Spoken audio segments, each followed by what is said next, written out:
नमस्कार दोस्तों, स्वागत है आपका हमारे इस YouTube channel Shivansh education hub में। आज का हमारा टॉपिक है journal entries of various transaction. इससे पहले भी मैंने यही टॉपिक के बारे में आपको बताया था, journal entries of various transaction. उस वीडियो में मैंने आपको बताया था बैड डेट्स के बारे में, बैड डेट्स रिकवर्ड के बारे में।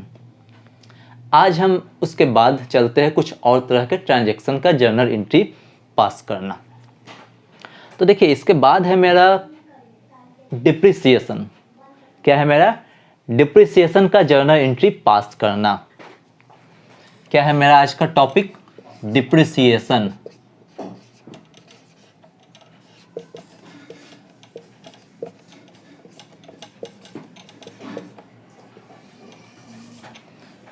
देखिए, डिप्रिसिएशन को हिंदी में मूल्यह्रास कहा जाता है। क्या कहा जाता है?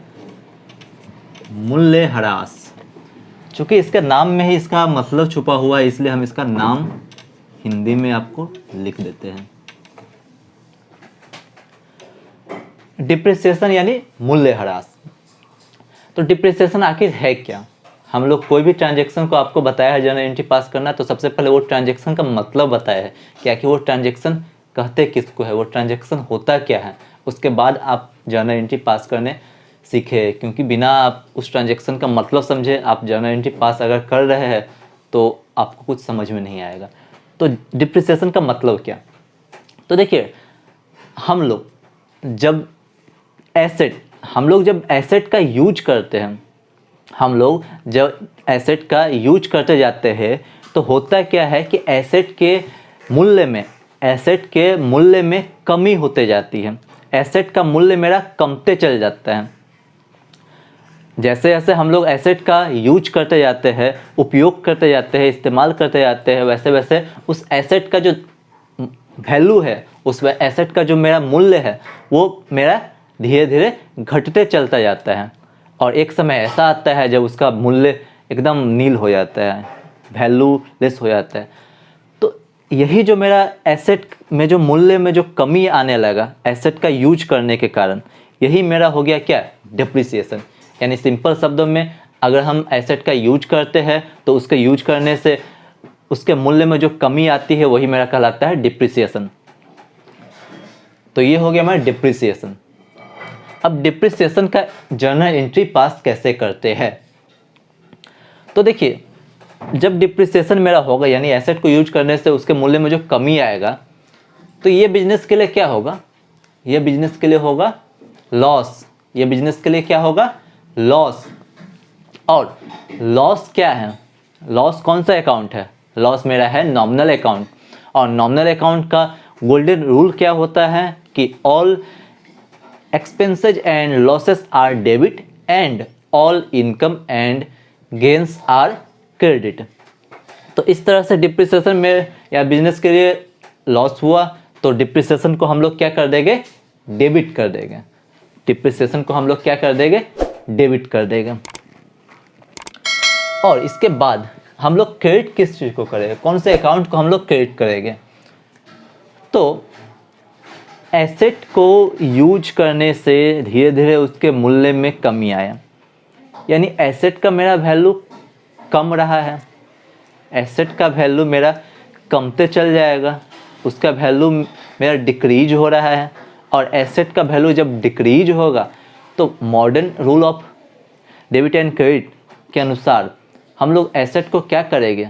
एसेट का जब मेरा वैल्यू घटता है, डिक्रीज होता है, तो एसेट को हम लोग क्रेडिट करते हैं। एसेट को हम लोग क्रेडिट करते हैं। तो यहाँ एसेट का मेरा वैल्यू घटा है, एसेट का मेरा वैल्यू घटेगा डिप्रिसिएशन होने के कारण। तो डिप्रिसिएशन का एंट्री हम लोग पास करेंगे क्या? Depreciation account debit, depreciation account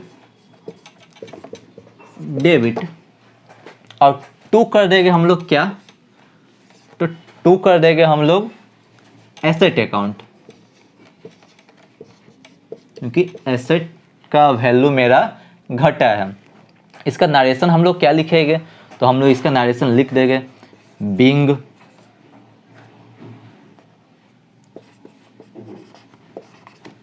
depreciation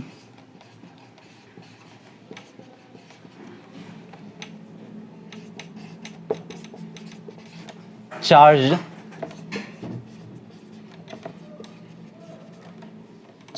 on asset.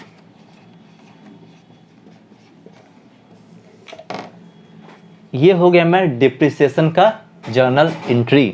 क्या हो गया? Depreciation account debit. डेबिट क्यों? क्योंकि डिप्रिसिएशन बिजनेस के लिए लॉस है, लॉस को हमेशा डेबिट करते हैं, तो इसलिए depreciation debit. To asset account. Asset account credit क्यों? क्योंकि एसेट मेरा डिक्रीज हुआ है, एसेट मेरा डिप्रिसिएशन के चलते डिक्रीज होगा, इसलिए एसेट अकाउंट को हम लोग क्रेडिट कर देंगे। और ये जो मेरा एंट्री है, ये मैं आपको बता दूं कि ये एंट्री हम लोग अकाउंटिंग ईयर के एंड में करते हैं। हम लोग बिजनेस के अकाउंटिंग ईयर के एंड में ये एंट्री करते हैं। एंड में हम लोग ये एंट्री पास करते हैं, depreciation account debit to asset account. Asset account में यहाँ पर कौन कौन सा अकाउंट हो सकता है? तो प्लांट एंड मशीनरी हो सकता है, बिल्डिंग हो सकता है, फर्नीचर एंड फिक्सचर हो सकता है, कंप्यूटर हो सकता है, मोटर कार हो सकता है, और भी तरह का एसेट हो सकता है। तो सवाल ये उठता है यहाँ पर कि हम लोग एसेट को कितना अमाउंट से डिप्रिसिएट करेंगे? एसेट को हम लोग कितना अमाउंट से डिप्रिसिएट करेंगे, मूल्य ह्रासित करेंगे कितना अमाउंट से? तो देखिए, इसके लिए जो है इनकम टैक्स में डिप्रिसिएशन चार्ज करने के लिए इनकम टैक्स में एक स्पेसिफिक रेट दिया हुआ है, एक प्रिस्क्राइब्ड रेट दिया हुआ है। उसी रेट से हम लोग डिप्रिसिएशन चार्ज करते हैं। अब वो रेट क्या है? तो जैसे देखिए, अगर फर्नीचर एंड फिक्सचर है, अगर बिजनेस में एसेट फर्नीचर एंड फिक्सचर है, तो फर्नीचर एंड फिक्सचर को हम लोग 10% से, कितना परसेंट से? 10% से डिप्रिसिएट करते हैं। उसके बाद अगर मेरा प्लांट एंड मशीनरी है, तो प्लांट एंड मशीनरी को हम लोग 15% से डिप्रिसिएट करते हैं। यानी डिप्रिसिएशन प्लांट एंड मशीनरी पर हम लोग चार्ज करते हैं 15% पर एनम के रेट से। उसके बाद मेरा है बिल्डिंग, तो बिल्डिंग पर हम लोग डिप्रिसिएशन चार्ज करते हैं 10% के रेट से। फिर मोटर कार है मेरा, तो 15% के रेट से हम लोग डिप्रिसिएशन चार्ज करते हैं। कंप्यूटर है मेरा, तो कंप्यूटर पर हम लोग 40%, 40% के रेट से डिप्रिसिएशन चार्ज करते हैं। ये सब एसेट का रेट है डिप्रिसिएशन चार्ज करने का, जो कि इनकम टैक्स एक्ट में लिखा हुआ है। उसी रेट से हम लोग बिजनेस में डिप्रिसिएशन एसेट पर चार्ज करते हैं साल के अंत में, अकाउंटिंग ईयर के अंत में। और ये डिप्रिसिएशन अकाउंट जो बिजनेस के लिए लॉस है, इस डिप्रिसिएशन अकाउंट को हम लोग ट्रांसफ़र करते हैं प्रॉफिट एंड लॉस अकाउंट में। बिजनेस के लिए लॉस है, तो बिजनेस का प्रॉफिट इससे क्या होता है? घटता है। तो ये है डिप्रिसिएशन का कॉन्सेप्ट। तो अब हम लोग बात करने वाले हैं इनकम टैक्स का जर्नल एंट्री कैसे पास किया जाता है। तो सबसे पहले इनकम टैक्स होता क्या है? तो हर एक व्यक्ति को, जो व्यक्ति कमा रहा है, उसको एक प्रिस्क्राइब रेट से इनकम टैक्स देना पड़ता है, सरकार को टैक्स देना पड़ता है। वही हो गया मेरा इनकम टैक्स। अब अलग अलग रेट है दिया हुआ कि अगर आप इतना कमाते हैं तो इस रेट से टैक्स लगेगा, अगर आप इससे ज़्यादा कमाते हैं तो रेट बढ़ जाएगा टैक्स का, वो सब बाद की बात है। तो ये इनकम टैक्स हुआ। तो यहाँ देखिए कि अगर बिजनेस इनकम टैक्स पे कर रहा है, यानी बिजनेस का जो ओनर है वो अपना बिजनेस में इनकम अर्न कर रहा है, वो बिजनेस में इनकम अर्न किया, तो उस बिजनेस के लिए, उस बिजनेस के इनकम किसका हुआ? उस ओनर का हुआ। वो इनकम बिजनेस का ओनर्स का हुआ, यानी वो ओनर खुद अर्न कर रहा है। तो वो ओनर जब अर्न कर रहा है तो उसको सरकार को टैक्स देना पड़ेगा एक स्पेसिफिक रेट से। तो जब वो ओनर इनकम टैक्स पे करेगा, जब वो ओनर इनकम टैक्स पे करेगा, तो ये क्या है? ये बिजनेस के लिए क्या है? तो बिजनेस के लिए क्या है? ये बिजनेस के लिए ये ड्राइंग्स हो गया। क्या हो गया? ड्राइंग्स हो गया। क्यों ड्राइंग्स हो गया? क्योंकि यहाँ बिजनेस के प्रोप्राइटर ने, बिजनेस के ओनर ने अपने पर्सनल पर्पस के लिए बिजनेस से पैसा निकाला और इनकम टैक्स जमा किया। तो ये पर्सनल पर्पस के लिए निकाला गया है पैसा बिजनेस से, तो इसलिए ये ड्राइंग्स हो गया। क्या हो गया? ये ड्राइंग्स हो गया। और ड्राइंग्स का एंट्री हम लोग क्या करते हैं? Drawings account debit. ड्राइंग्स क्या है? Representative personal accounts.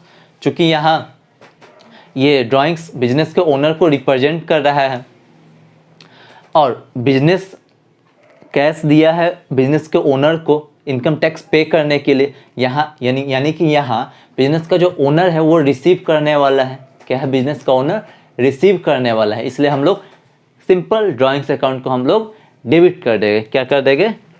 Drawings account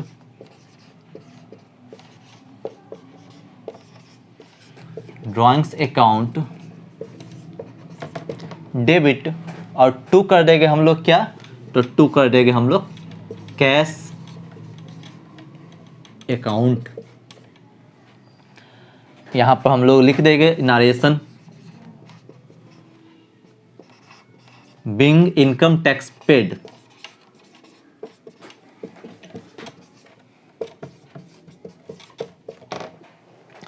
ये हो गया मेरा इनकम टैक्स का जर्नल एंट्री।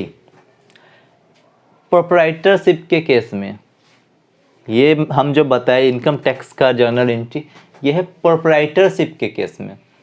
अगर बिजनेस का फॉर्म है पार्टनरशिप का या कोई कंपनी है या सोसाइटी है, तो उस केस में अगर कंपनी या फर्म या फिर सोसाइटी इनकम टैक्स पे कर रही है तो उस केस में जर्नल एंट्री हम लोग इनकम टैक्स को डेबिट करेंगे। क्या करेंगे? इनकम टैक्स को डेबिट करेंगे, क्योंकि इनकम टैक्स उस फर्म का, उस सोसाइटी का, उस कंपनी का है, ना कि उसके मालिक का, ना कि उसके ओनर का। वो इनकम टैक्स उस फर्म का है, उस सोसाइटी का है, उस कंपनी का है। तो ये तीनों के केस में हम लोग इनकम टैक्स को डेबिट करेंगे और क्रेडिट कर देंगे कैश या बैंक को। तो उम्मीद करता हूं कि आप लोग इनकम टैक्स से रिलेटेड ट्रांजैक्शन का जर्नल एंट्री पास करना अच्छी तरीके से समझ गए होंगे। अगर आपको यह वीडियो अच्छा लगा हो तो हमारे इस वीडियो को लाइक ज़रूर करें। लाइक करने से हम लोगों का मनोबल बढ़ता है। और एक बात और कि अगर आप हमारे चैनल पर नए हैं तो हमारे इस चैनल को प्लीज़ सब्सक्राइब करिए। सब्सक्राइब करने से क्या होगा? तो सब्सक्राइब करने से जब भी मैं कोई नया वीडियो अपलोड करूं तो इसकी जानकारी आपको सबसे पहले पहुंचे, ये वीडियो आपके पास सबसे पहले पहुंच जाएगा। तो सब्सक्राइबर जल्दी से बनिए, जल्दी से सब्सक्राइब कर डालिए चैनल को। धन्यवाद।